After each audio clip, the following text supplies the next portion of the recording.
because you summoned us, or like you've been kind of poking us about the Matchmaker, and we just this morning completed investigations. So yeah, you are correct, sir. Well, I mean, and other people are correct as well. There is an issue with the group limitation setting in Quick Play, and so we did the investigation this morning.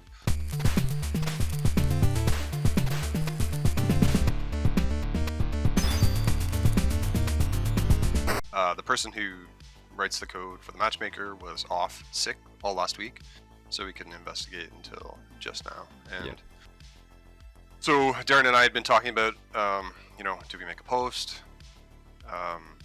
Which was the plan. Like, we're gonna make a post about it. He found the issue, found the fix, put the fix in the branch. So it's actually going to be in the next patch. Okay. So unfortunately, we have to live with this as is until the 19th. Sure. Of July. So. I mean, obviously, I noticed it last week, and that's why I brought it up. But it's one of those things where I feel like the bigger question I have for you guys is, I made a video about this. I feel like I've been the old man screaming on the top of the hill of like, hey, like, when are we going to have the conversation about soup queue? Because when Paul implemented soup queue, we also never found out the reasons why they went with it. My speculation was he looked at the projection of numbers back then, and this was before you guys, the second initiative, if you will, for MWO, and the numbers weren't looking good, and it probably was one of those things. It was like, hey, this is a better system, especially if numbers go even lower, blah, blah, blah. Well, since we've had that, we haven't had any adjustments to soup queue at all. We haven't had tonnage adjustments or group adjustments as far as how many groups. We haven't really had a discussion with you guys.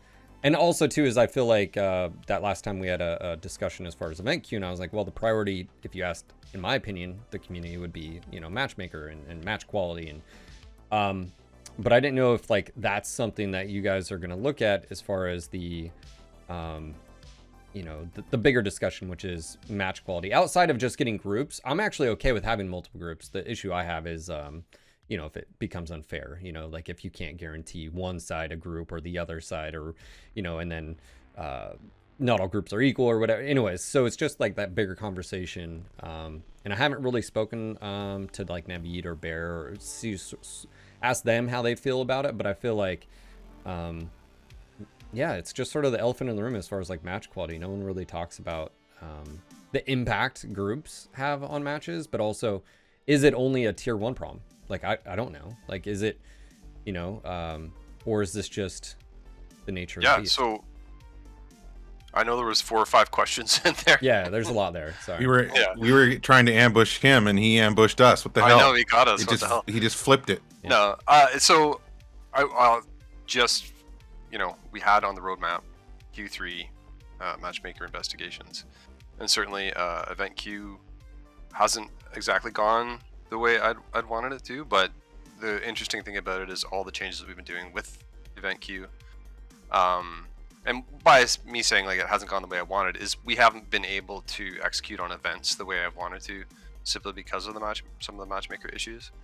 And then after we did the last patch, we essentially made it so, okay, we're decoupling event queue Matchmaker settings from Quick Play Matchmaker settings. So there we were like, okay, great, green light, let's move ahead. And we were going to put on an event with the new map with drop decks. And when we went to do that, we discovered that even though it had drop ships in the map, it wasn't currently listed as a drop deck map. So that got fixed in the hotfix. So the plan was to do that this weekend. We got July 1st, which is Canada long day weekend. We got 4th of July, which is the American Day of Independence holiday. And so currently working on events for all of that right now. Sales, ton of stuff.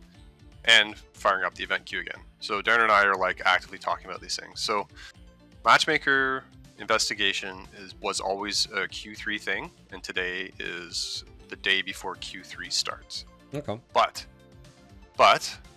like all of the stuff that we've done with the event queue, all of the stuff we've done with fixing like the issues we found, the group stuff that you were just talking about, it wasn't actually a variable exposed in the Matchmaker config system. So what is happening is on the patch on the 19th is that is now going to become a variable like the maximum group size.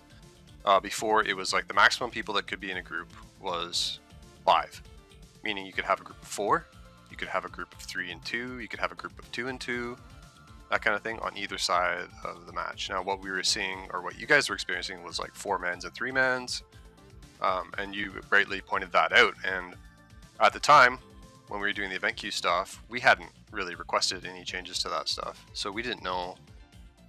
What he's saying is, like, we have an interface that allows us to tweak the matchmaker, but this specific variable that allowed this to happen was not visible, so it wasn't something we tweaked. It was just something that happened in the patch. And actually, with the code. Yeah, it happened in the patch with the code, which was that variable was not being read into the new system once it separated the two. And that's why we noticed it last Thursday, because that was after the patch, and that's why. Yeah, exactly. After the hotfix happened, that's when you guys started seeing groups of 3 and 3. No, after the patch, but yeah. Yeah. So let me back you up. So you guys actually have decoupled. Can confirm decoupled. Okay, so that's decoupled. For those that don't know, just to when Event Queue was launched and Matt was doing all the events, it was also inadvertently affecting quick play, and I think even faction play. I think that someone reported faction play too got all wonky, and so that meant like if you did to loosen up finding matches in Event Queue, as far as tier 1 shouldn't drop with a tier 5 player, that loosened up in Event Queue also affected quick play. Yeah. So that's what we're talking about. So that's been fixed. That was one of the questions I had concerns with, and I brought up in that video, which was I was cautiously like wondering, like, is that something they can even do behind the scenes? Because, you know, I mean, you guys are dealing with code that was written, you know, 8 years ago, 5 years ago, whatever. So that's good to hear. And then so you guys said there's going to be an event this weekend. Obviously, it introduces the new map as well. You guys hot fixed that in. So the queue behavior as far as groups, I'm interested to see what the Cauldron thinks, but I also feel like I'd like to hear what others in the community think, because like I feel like sometimes I try to talk and be very open-minded and stuff like that, and I've even talked about like my ideas, but like I think it's because there's people that have suggested bring back group queue, and I'm like, I don't know if we have the population for that. Also, is that the better thing to do for the game? And then do you know, like I know the Cauldrons asked for like analytics in the past to help, you know, facilitate, like, because we've asked, is this just a tier 1 problem, right? You know, is this you know, since groups and solos were merged back together, groups always used to be very coordinated. You'd always use comms because everybody was in a group, was at a certain you know, level of skill, and so you'd use comms all the time or whatever, and then boom, soup queue's created, and comms aren't really as much used in solos, right? I think that there's multiple issues going on that overlap with each other. I think that yes, there's issues with tier 1 because not every tier 1 player is equal in ability, and some are, you know, as far apart as a tier 5 and a tier 1, and they're both tier 1. So I think that's an issue. I think in terms of separating groups and solo players, I think it's not just an easy one way or the other. We do have population issues that we constantly have to take into account, and so something that seems like an easy fix on the flip side after implementing it may not be a preferable outcome. So I think there is a lot of discussion to be had there, and certainly the Cauldron you know, will be leading that. I think the Cauldron is implementing a feedback section on their Discord so that they can communicate more with the community. I'm going to be making a post about it as soon as I can. It's been on my to-do list this week, but I would love for the community to discuss this with the Cauldron and see what kind of outcomes we can come up with. But you know, there's seen variables that will affect this, and I think some unseen as well. Yeah. So I think that it definitely warrants a discussion. And in terms of getting the Cauldron the data that they want, we can absolutely facilitate that. You know, we weren't at the point of working on this yet, you know, like because we're a small team, everything that we're doing takes up all of our time, you know. So just event queue sort of forced your hand because you had to get something done to fix it. Yeah, well, obviously we had to fix that, right? Well, and you couldn't even seen that coming because the PTS server, you would have never known that was an issue, which you didn't, because you weren't testing that specifically, and it's like, oh yeah, like so. Yep. Yeah, I think it also. You remember the group drop, and we set up that 4v groups of 4 up to groups of 4, and then we put a news post out about it. And you were like all stoked, and you got in there. So actually, this was before the changes, so it was actually being restricted by the max number of people in a group size. That's why you guys couldn't get a drop. So we had all kinds of intertwining rule sets between the event queue and Matchmaker, and that allowed us, this discovery just allowed us to decouple that for event queue as well. So it was one of the things that just wasn't given consideration when we were making the changes for event queue. So it's starting to feel like, okay, we've certainly messed around in there quite a bit, and we've learned a lot, and it really leads us into Q3, which is like, let's focus on match quality now. Yeah. And again, I feel like the transparency is like I've sort of said, I don't know how much a PSR system or even an ELO system can do as far as match quality, because you have to have, and Daeron, you've mentioned this live on stream, so I'll bring it up, is you guys mentioned Jay-Z and his type of like secondary check system, because if you don't have that, as you said, if we drop in a 4-man and all of a sudden I have Magic, Penglove, G-Ram on my team, and Bear Claw, those individuals should have been on the other side, right? And so unless you have a system in place to basically check and say like, hey, these individuals don't need to be on the same team, or it has to equally place someone of equal skill on the other side. So yeah, I'd say we're at the point of discussing this, like we can start discussing it and determining what number one will potentially help, and number two, what we can even do at this point. And yeah, Aggie, a lot of documentation requests from the Cauldron as well, and we just haven't. Like we've always known that Q3 was going to be about match quality. Q2, which was really about the skill tree reconfigured, and trying to get the event queue in there. And it feels like event queue is now just like getting done, and that's great. And it helped us explore those problems even more so, or like amplify them a little bit so that we could see them more clearly. So yeah, I'm excited to look into match quality, look into what we can do, not only with the system we have, but is there other work that we need to do that. But there is always going to be a balance of like how quickly you want people to be able to find a match versus how fair the match could potentially be. So we do have a lot of that stuff that you were talking about, documentation. We do want to explore all that with our engineers, and so that's really, we're just like on the precipice of it. So being able to talk about it now is pretty exciting. Yeah, and I think that's a key point, because for those that weren't around, I remember the days when we did have ELO. It was you could be very detailed with it as far as which matches were found, and back then, even with the population of the game we did 6 years ago, you can make it so restrictive that people were sitting around for 30-45 minutes. And so Mechwarrior Online. Yeah, and so like it's even worse if you're in Australia. Yeah, and during low pop times. Yeah. Well, and that's sort of why I've always said is I've been sort of I should say it. Let me rephrase this. I've questioned everybody just saying, hey, let's do groups and solos again, and I'm like, I get where you're trying to go, but if you look at the numbers on Steam, and the worst numbers in the game are around that time frame Oceanic. And so if you build a system that relies, they're going to run into that same issue. And then also, again, someone did change my mind on this, because I used to be, we need solos and we need groups back. Someone did bring up is that always better for the game? They referenced other games as well, where quick play is supposed to be about getting matches quickly, and sort of balance isn't necessarily the top priority. But then you have to have an avenue for that, group experience, bigger and a little bit, grandiose, which is, another discussion, I guess, in Q4 for Q3. outside of that. Is it Q3 as well for like faction play or like some other type of. Oh, right. Okay. That's what I'm Sorry.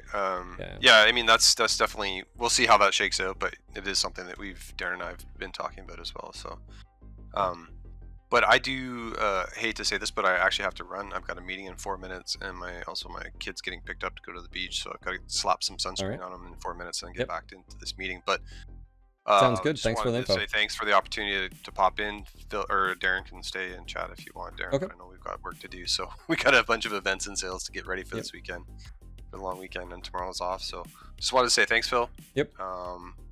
And that change, the fix that you guys are noticing, will be out on the 19th, and we will be talking about Matchmaker match quality in Q3, which is starting tomorrow.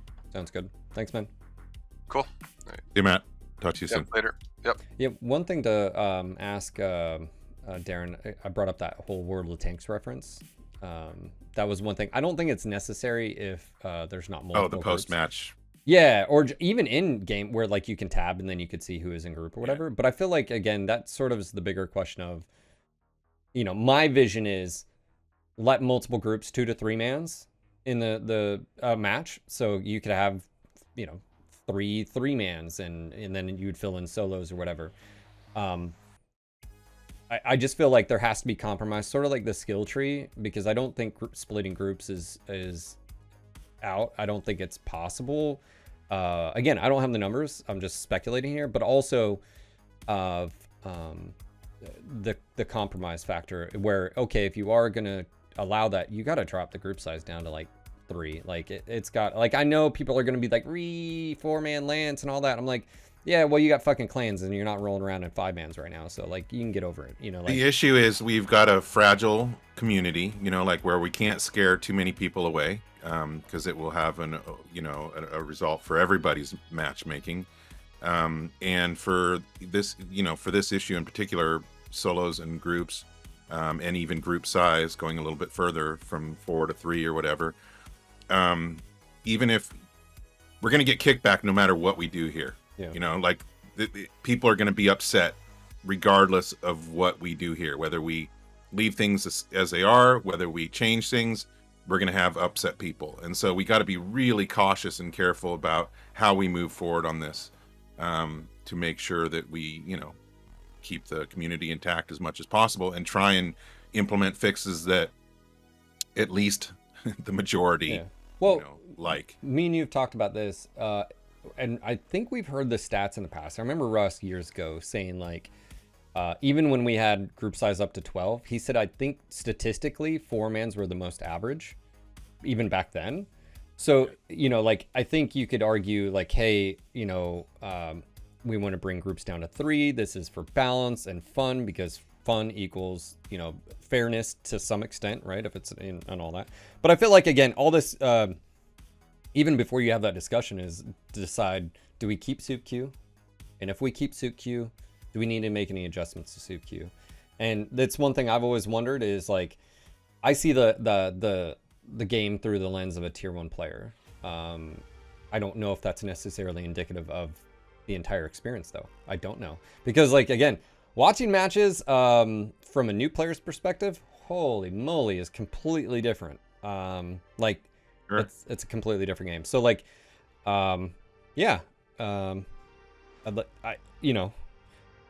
it'd be great to have those discussions, and then also asking the community, like, hey, what ideas do you have, like, and be like open of, like, hey, I don't think we can do splitting of groups. Okay, well, what's the best alternative to that? What I really wanted to do was improve faction play enough and make it fun enough to where that's kind of where the groups naturally went, and so my thought in my head at that time was that we'll make changes to faction play, make it much more enjoyable, rewarding, etc., and then try and move groups there, and then make quick play just solo queue or just solo players. I don't know if that's where it's going to end up, but what I was telling Aggie earlier is that the Cauldron is looking for more community feedback, and obviously the soup queue is a discussion we can have. Group size is a discussion we can have, that the Cauldron wants to have and wants to engage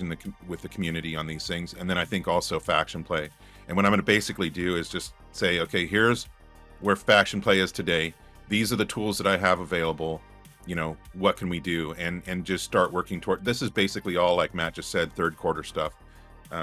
We're just trying to, you know, finish up with what we have released over the last couple patches, get the events out for this weekend, and then we're going to start moving into some of these other issues. So, yeah, I mean, I'm looking forward to solutions. I'm nervous. I don't know that it's easy. Well, I mean, you could take faction play right now and say there are people that like that system and continue playing and will continue playing it. But then, obviously, statistically, the majority of the player base doesn't play it. And so you're riding that line of whatever you do to faction play, whether it's you turn it into that cool conquest game mode or whatever, you know, whatever, I don't know. You have to ride the line of you're wanting to change it enough to people come in there and play, and it's offering something that isn't offered anywhere else in the game, i.e. Respawn, you know, drop deck stuff and event queue is really fun. But like, if you introduce that type of game mode, then, you know, I would be interested in playing it. But if it's like the same old, you know, corridor warrior, you know, faction play, I have no interest in that game mode whatsoever. So it's like, yeah, it's a weird line because like, but also even if you make changes in quick play, and then you're counting on some of those players of saying, hey, you want a bigger group experience, well, then you need to have that ready to go as well, or at least on the docket to be done, so people can be like, okay, yeah, we're, you know. Yeah, and I'm not talking like, I don't want to dumb down faction play. The people that play, it's not a large percent of our population that plays faction play, but they're a super loyal and dedicated group of people that play it constantly, and they spend money on the game. You know, and so we got to be really careful with what we do with it. But yeah, I don't want to dumb it down. That's what essentially event queue is. You know, potentially it's a dumbed down version of faction play, at least in certain game modes or certain events that we do. If anything, I don't want to complicate faction play, but I just want to make it more layered and more, you know, I don't know what the words I'm looking for, but I want to grow faction play. I want to add more to it and make it more fun and more engaging. So yeah, it's a lot of things to balance at the same time. And trying not to ruin anybody's experience and what they like, you know? Yeah, we got someone says, can you just make it all the faction stuff part of the rest of the game and have faction play just be group Q 2.0? Yeah, I mean, we've thought about that, Wyrot. We've thought about having faction, you know, every game mode, quick play, event queue, well, maybe not event queue, but quick play and faction play all work towards some kind of results in faction, whatever, conflicts. The problem is doing something like that is a bigger, you know, task than adjusting faction play as it currently is to make it more fun, more engaging, more layered, whatever. I want to get more interaction. I want more community interaction in faction play. You know, so we'll see. It's you know, there's the things that we want to do, and then also on the flip side, there's the things that we can or can't do. So we just have to take everything into account and come up with hopefully the best solution that we can. Something similar to like what we did with skill tree. Yeah, compromise. You know, we didn't. We didn't do the best solution, which would have been totally simplifying it, totally changing it like the Cauldron wanted. That would have been better, but we did what we could to make it better with the resources that we had. So I think we'll be in a similar situation. My word of advice, Daeron, do something that single players also have fun in faction, because, or I don't know, make it even easier for them to find a group, because people don't really like to play faction when they are alone. In the groups, it's fine, but if you have on one hand 12-man group, and on the other hand like group of 4 and 8 single player, it will not end well, and people will just don't want to play it. Yeah, I agree. What the solution is, I don't know yet. Like, I came from World of Tanks Clan Wars, and you could only go into that as a group. You couldn't even participate if you weren't a group. So, and I'm not saying that that's what's going to happen to faction play here. I'm just saying that made it a lot easier for them to have a positive experience. But isn't that a problem though? Is like, if you design a system that is all encompassing, then you're going to have inherently issues. Like, you're going to have an experience where Evan, what you just said, I have to like push back, because it's like none of that matters when you are going to run up against an organized group on the other side. Like, it doesn't matter, you're going to get your face stomped in. So like, then the question is, if that's open access to everybody, then that's just, and again, also population. Let's be honest, faction plays always had, and actually at the time faction play, there was a time where I think the population was actually really good and could have went the right way, but it didn't. That's past. I just feel like we also have to be realistic with what we have right now. That's why I do agree with like Tori is like always. We know having a separate queue for Solaris, like having a faction play at the time, having group and then solos, and in group and solos, you even had your own buckets, right? We had, multiple different, it's a lot of diversification of your population. And when population right now is the way it is, I just feel like maybe it's just making, again, I don't think you can do anything drastic to faction play.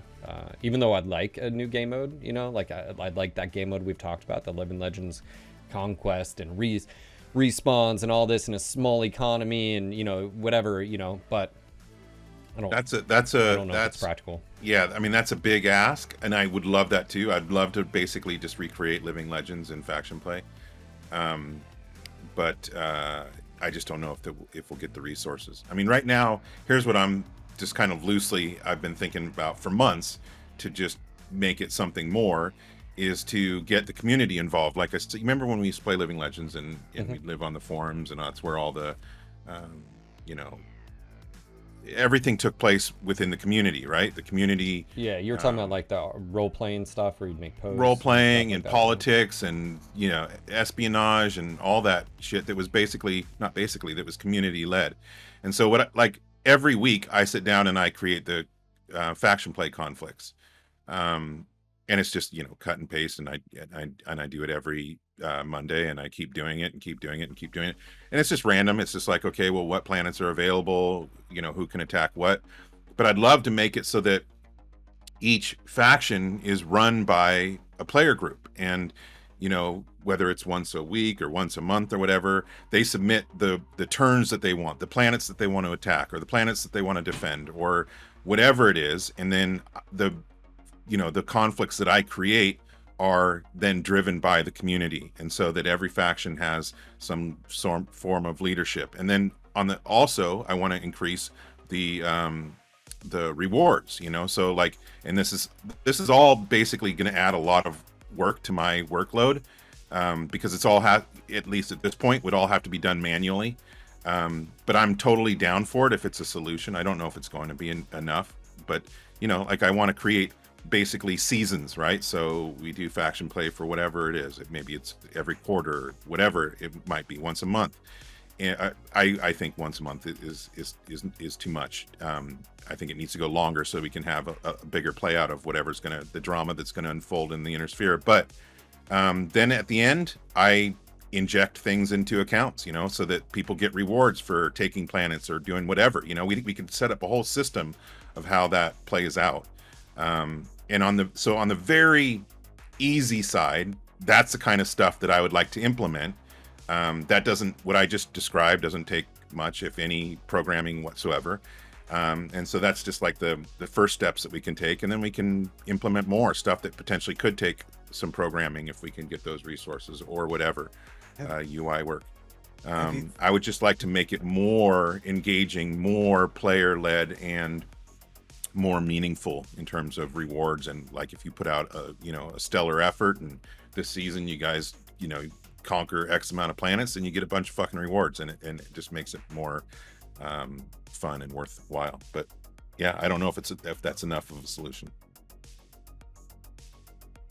Yeah, it's one of those things where, again, I feel like if you guys go into the discussion sort of knowing what resources you have available and saying, hey, yeah, we have an engineer, or no, we don't. Because if you don't have an engineer, then I don't think there's a whole lot you can do. If you only, you know, like, yeah. So I guess we'll have to wait till next week and over the next like month to talk about it. But it's good to hear. We're just gonna start digging into it. Yeah, because like I think for me, faction play, I have no interest in faction play unless it's offering something that I can't get in quick play, you know. And so right now, that's where I feel like what makes that, well, it's a game mode. That's where I feel like would really distinguish faction play from quick play or even event queue, which is a game mode that you can only access in faction play. And so like, you sitting down with friends and someone coming up with an idea of a game mode of, and you already have like the fundamentals there. That's what I was sort of saying is like, in working with Francois, and you start off with one, you know, map, and you hone it and stuff like that over the period of time,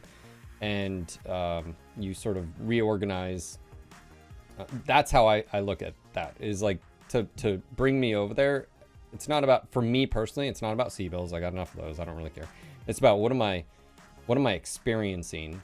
And if quick play is going to be, you know, 2 to 4 mans or 2 to 3 mans, and that's going to remain how it is, and event queue is, you know, fun shenanigans, then faction play, if you did it that way, would be like, oh, that's where I go for big group play, whether it's 4-man groups only, you know, you have to be in a group or you have to be in a unit. That would be like, okay, yeah, you know, but I think, siege mode, no one likes siege mode.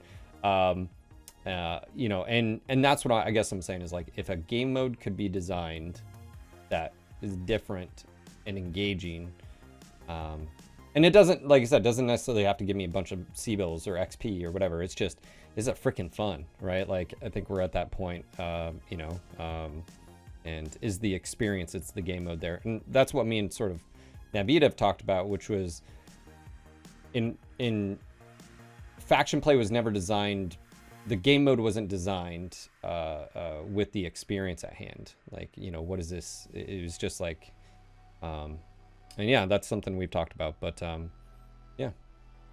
Yep. Lots of discussion. So that's where we're at. Okay. Well, thanks for the update. Yeah, go ahead, Surface.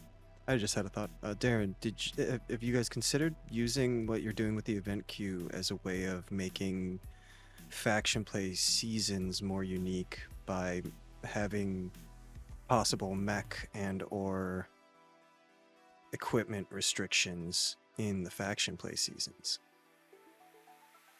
Are you saying just use what we're doing with event queue in faction play, or are you saying bring faction play into event queue? The first, where like the idea of like, hey, this season is going to be this conflict and this is going on in the world, so there's like less access to said items or said mechs or whatever. I'm open to everything. Limiting things is not a win for everybody. And so I'm more of the type of player who I like limitations, you know, like I like, that's just my personal preference, right? But I'm also somebody who likes fog on maps and, you know, things that a lot of other people don't like. So I get what you're saying. And I'm open to the community saying that that's what they want, but really it's the faction play community is going to have to speak up and, you know, and make their voices heard in terms of what they want or don't want. Yeah. Because again, this isn't about what I enjoy or what any single person enjoys. It's trying to find solutions that the majority likes. Yeah, and that's not easy. And I think if you open this up to community discussion and people can actually make long, you know, like for instance, have a forum, like have a post on the website saying, hey, we want to hear your taking what you already have, taking what you already have, you know, like siege mode. Like siege mode, the idea is actually nothing crazy. The problem I had with it was these weird manufactured corridors, and that leads to a very specific gameplay that happened, and I didn't enjoy that. Whereas if you take siege mode, and it's one thing that we'd always talked about, where like what happens if it's the base is in the center, right? And you have to defend like 360, right? And you have to maneuver and you have to send a player over here to shut a gate. Like what happens if you can open and shut gates and you can cut all this type of stuff. Like that's one thing where it was like dynamic. So like if you were to say, hey, what if we kept sort of Siege, but we just made a better map using Francois and a different experience with him understanding the mechanics of the game, I think you'd probably already have a better then people would actually be like, okay, yeah, actually Siege mode with respawns like how we have it is actually really fun and it's unique. But how I always looked at it was a very specific meta that would happen because it was just corridor warrior. And so I'm not even opposed to Siege. It's just the current implementation of Siege or yeah, I mean, I think what you're hitting on is that we could polish. We could essentially 100%. take what the foundation that we have there, do some work, and polish it and make it a better. Imagine if Francois actually got to design a map based off the game mode instead of, like, and that makes right. That's always been one of my biggest critiques when it comes to maps, right? Is like we just, the map is made and then the game mode's dropped on it. How about now you actually have a map designer that could design a map for the game mode and so it's just one of those things where I have no doubt that Francois could come up with better solutions than we have currently, for sure. Yeah, I'm open to all that, and I'm looking forward to the discussion happening, and I really hope that the people that currently play faction play get involved in that discussion and help shape the future of what it's going to become. As well as the people who want to play it but aren't because of X, Y, and Z, and they make their voices heard as to what would make them play it. Yeah, and I think with this, it's going to be tough because you are going to step on someone's toes. Like regardless, it could be the best idea ever, and someone's like, don't change. I like that specifically, but I think again, I've sort of said this, which is the same thing happened in the past. You guys went from big groups down to 4-mans for soup queue, and you made a decision. So it's just one of those things where I look forward to the discussion. I would love to play faction play. I've said that from the very beginning. I've wanted to be just totally. Because, like you said, me and you playing competitively back in the day at Living Legend, we had some great memories, great times. So it's just one of those things where if I could get, and if faction play offers a different experience that's really fun and engaging. See, we're always just chasing that original high. Can we get that again? Can we get it? Yeah, man. But yeah, thanks for stopping by and getting that info. I'll get this up on YouTube so people can hear it, and look forward to, I guess, the next few weeks having that discussion, forum posts, and I'm looking forward to it. I'm ready to start moving on the next stuff. Yeah, I'll reach out. Everything that we put out is pretty much almost to the point where we wanted it, and so yeah, Matt and I are ready to move on. Yeah. So when you guys start posting stuff on the website, and I'll reach out to Naveed and Bearclaw, and maybe we sit down and have a podcast to sort of. Yeah, for sure. And I'm going to say again, the Cauldron is implementing a new Discord server channel so that for direct input from the community. The one that's on the general Mechwarrior Discord isn't getting enough traction, and so I'm going to try and bring more attention to this channel that they've set up. And really, I want to just encourage the community to take part. If you want to, absolutely, the community is shaping this game at this point, so your input will matter, and it could absolutely affect the outcome of the direction that the game goes. So I hope that once I make that news post, as many people as possible sign up and start chatting with the Cauldron. All right, sounds good. Well, thanks for popping on by, dude. Appreciate it. Yep, thank you. Have a good rest of your stream. Have a good day, guys. Do you like the content here on this channel? If the answer is yes, and you want to defeat Comstar, consider becoming a patron. It really does help bring the fight to Comstar and bring content to you guys. I'll have a link in the description below. And again, we can't let Comstar win.